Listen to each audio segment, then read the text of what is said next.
Okay guys, welcome back. For those of you that are new here, my name is Steve. So today I got a special guest. So my buddy that's coming over, I've known him since I was fresh out of high school. I met him when I was 18. I went to go work for a large construction company, and he was a tractor trailer driver there, low bed, dump trailer, everything. So all these years he's been a mentor of mine and teaching me tips and tricks on how to like hook up to the low bed, like, you know, properly, like, you know, all kinds of stuff like that. Today it's all about wood cutting and chainsaws. All right guys, so my buddy just called me, says he's at the yard, so we're gonna take a drive over there, and he just got there, so we are going to shoot over here and check out this saw.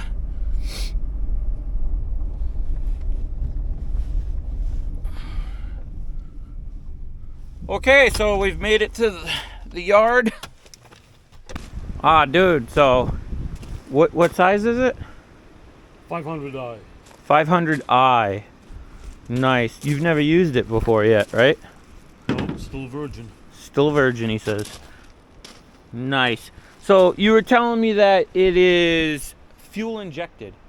No carburetor. No carburetor. And where do they plug in the laptop? Because that is wild.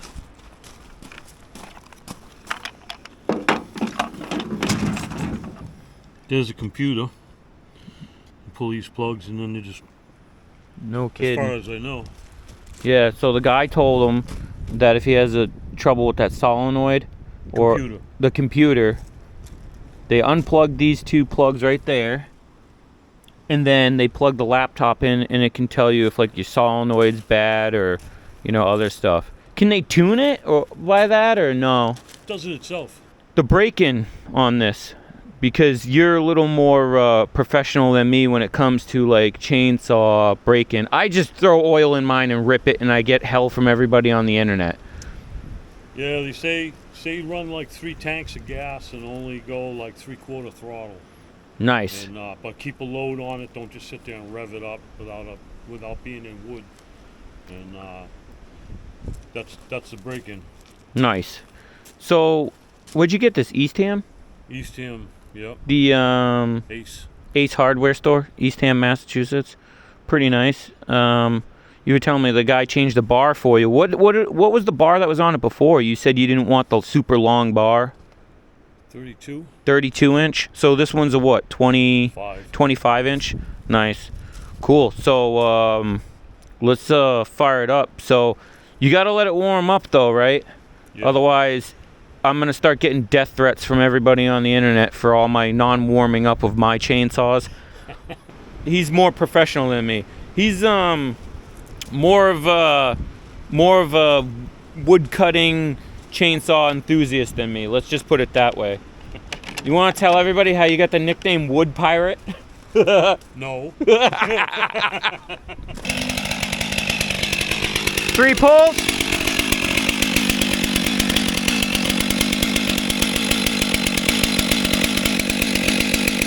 Alright, we're going to let this warm up. We're just going to let it idle for a while. How long did they say let it idle? 15 minutes is what he said? Alright. We'll be back. 13 pounds? I'm not sure. 100%. So it's 80 cc you were saying? 79.2. 79.2 cc's. And guys, I'll tell you, it's not heavy at all.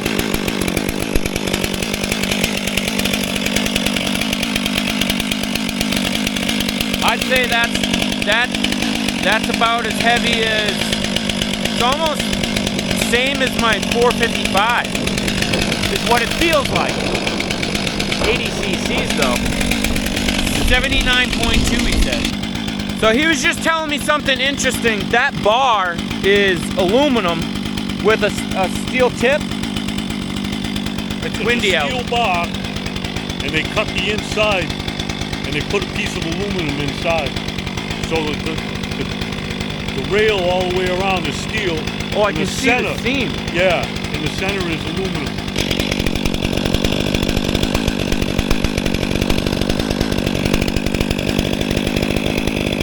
So that seam that I just showed you, the top rail is steel. The inside middle part of the bar, basically where all that writing is in that black, is aluminum. Pretty cool. So you were saying I can switch mine? The guy said I can switch my Husqvarna bar over that steel bar. Right. With just like a little, it's a little thing that goes inside the slot for the steel that will make it so it'll go onto the Husky.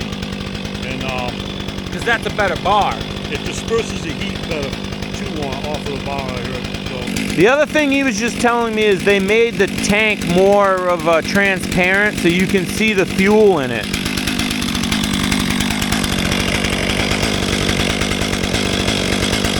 He's just gonna put some earplugs in. So they say shut that thing off, then what, turn it back on again? yeah. Yeah. Whenever you're dealing with this stuff, ears is a must. Eyes, ears. Especially for me, I have tinnitus real bad. So they told me it's probably from using this stuff my whole life. So for all you young guys watching this, you do not want to have constant ringing in your ears when you're trying to go to sleep. It's What? brutal. One pull. And this is the first cut off this saw. Yeah, this is the first time he's used it. He just bought it yesterday. He's just going through his break-in point. It's been warming up for a while, then they told him shut it off, then pull started again, so he's following what the guy told him to do. But he's gonna cut my logs into 1-footers. I guess he's all set for the year. He's got all his. His wood stove takes an 18-inch log. Mine takes a smaller one.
What do you think so far?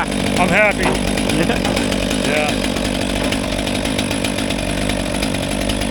Double.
happy with it? Definitely.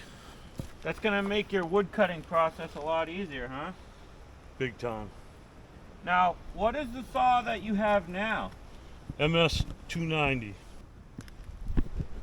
I mean, I can't even, I think I've only been like maybe half throttle. I haven't even really, I'm kind of nervous about going. I can't wait to see how it is full blast. Yeah, but you said the guy told you still have quite a bit of breaking in time before you go full throttle. 3 tanks, he said. 3 full tanks before you're fully broken in.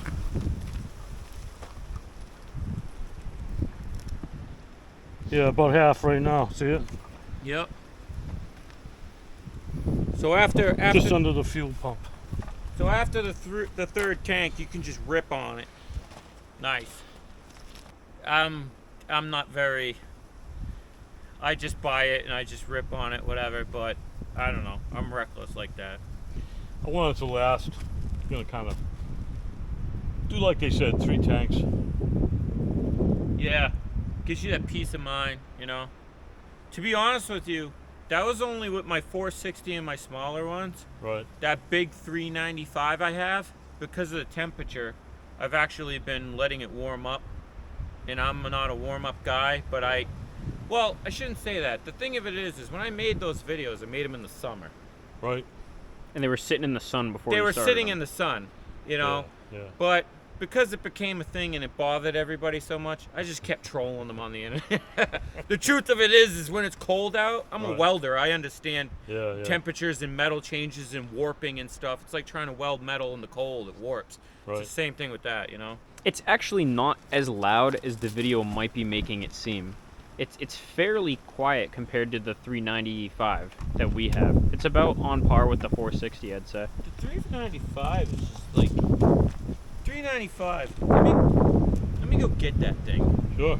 Yeah, real You quick. know? I want to compare the sizes because that is a 94cc and this is 79.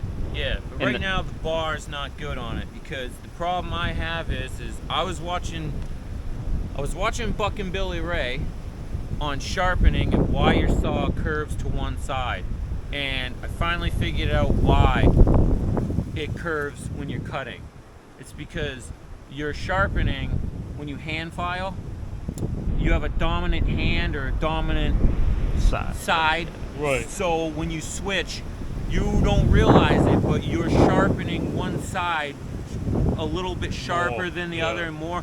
So then the chain starts to do this. And then what happens is you're pushing on the bar that way and it wears the bar on one side. So what I do is I take the bar off, put it on like a belt sanding table with a 90-degree table. Right. And then you just lightly run that through there, so when you stand your bar up on the workbench, it doesn't tip over. If it tips over, that your bar's worn, one of the rails is worn slightly. The problem I have with the 395 is that it's such a big saw and it's kind of heavy that I was sharpening. And it's a long bar, so by the time you get done on one side, your uncomfortable side, you're tired, you know. So I'm probably gonna start machine sharpening that particular saw, because clearly I can't sharpen it good to the left as the Oh, right. it starts banana cutting, like that piece right there. Yeah, See look how at that it- one by the woods, Yeah. by the log split. Yeah. That's why I got the grinder. Like halfway through, I'll just put it on the grinder and then get it right back to where it's supposed to be. Yeah. And then start hand filing it again. Is it an Oregon grinder? It is. Yeah, I had a cheapy grinder and wasn't that great. And I feel like when it comes to chainsaws and chainsaw bars and blades and stuff, you just cannot cheap out. You just, you know, but it's not, I mean, my wife got it for me for Christmas, you know, a few Yeah. years back. What does she know, you know? Right.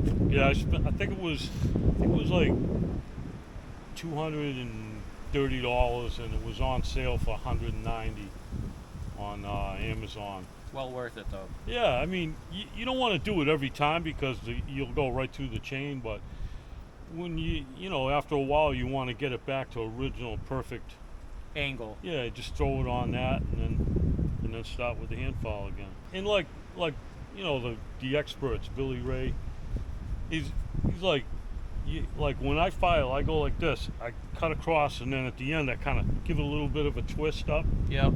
And you get it better than factory. Yeah. With it, doing it by hand. Yeah, I think what it is I don't think I do it enough. So I think practice makes perfect. Yeah. You probably are way better at it because you're constantly cutting wood. Plenty of scars on. Yeah, and I know. That's what I was telling him. Gotta wear gloves. I got this one here has got the cuts, the chainsaw sharpening cuts. Let me grab that 95. So the fuel injected, I was a little nervous about it, but it's running great. I've talked to a lot of people actually, and they say you can go from Cape Cod, go to Denver, Colorado, and the saw will automatically just let it idle for 15 minutes, and it'll figure out the air pressure, the everything. Does it all itself. You don't have to touch it. Shut it off, start it back up, and never have to adjust nothing. It's unbelievable saw. Totally love it. So that's for people that don't know, like carburetors. If you go, what he's saying is if you go to like elevation change, the air changes. So you have density. the air, the density, everything. So the carburetors, you have to adjust it for that on your own. That's what all these little screws here are. So this one is set for our area. But like he was saying, that one there with the computer, it just automatically does it through idling. So I guess that means you should like always let that thing idle for a little bit before you use it. Right. So it kind of like tunes itself. So, yeah, check this out. That thing's heavy, huh? Oh yeah. Yeah, that's definitely heavy. It's like twice the weight But it's a lot for more almost the saw, same too. power. Yeah. Another 10 cc's. Yeah. No, 15. Yeah. About, yeah. 5, yeah. But Yeah. for the power to weight ratio that your saw's got, you know, you compare it to something like this. If you're not like a commercial logger, Well, What's this, 28? Bar, I think so. But it's all steel bar. I'm gonna switch it to Right. the aluminum because it keeps getting hot. Yeah. You know. It's got these little long things like that, and you set it in, and it takes up the space inside the bar so that you can put it on the Husky. Yeah. The only thing about this is I only use this for cutting logs. Like I don't take this out. I wouldn't take this out to like do a tree job. Reason why is because like my neighbor's got with the tree company. A lot of the tree guys run like the Husky guys run like 372s. That seems to be like the preferred one. It's got like Right. similar power, but it's lighter, is what he was telling me. Right. This thing here, my buddy I got this off of was because he said it was too heavy for him. We exchanged some work for it, but I like it because I just let it rest on the log and then just like let its own weight carry it through the log. But I Yeah. mean, I don't know if you were gonna go do a tree job with it. Let me fire it up. I'm definitely gonna warm it up because it's cold out, and I don't really want to get any death threats from the chainsaw cult. Just filled it up. I ran it completely.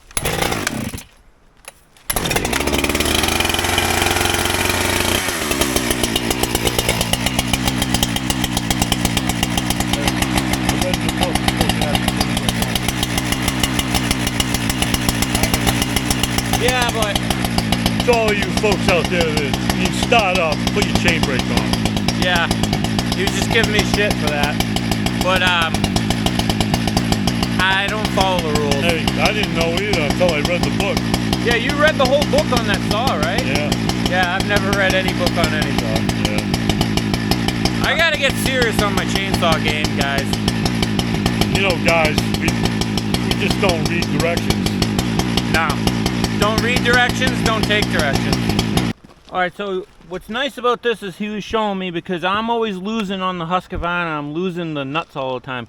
Yeah, I You know. lose your nuts in the woods. Yeah. They decided to. Well, not all the time. It's happened a few times over the years, I should say. But you always find them, I hope. Yes, I find my nuts. Yep.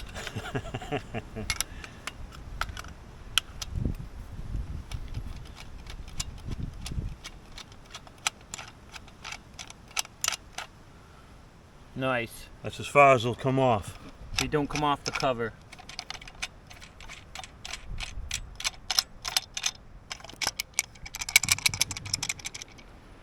they stay with the cover, which is good. which is great. Yeah, it's great. Because you lose your nuts out in the woods, you're all done cutting. So what usually happens to me is I'll take a saw and I'll change the bar, or I'll do something, and you know, I'll put the nut down somewhere on the tailgate of a truck or something, and then I'll bump it or whatever, and it rolls away. I mean, it's not a big deal. You just look on the ground and eventually, you know, I'll find it, whatever. But that right there is a time saver, by not having to look and say, hey, it dropped between the crack in the tailgate and the back of the bed or whatever.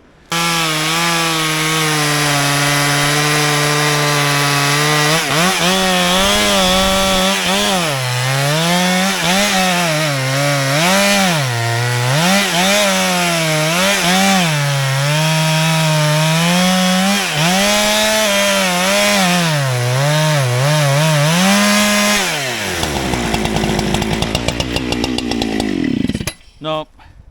I'm gonna have to file this bar and fix it. Look at that curve cut. And it's just taking dust, not shaving.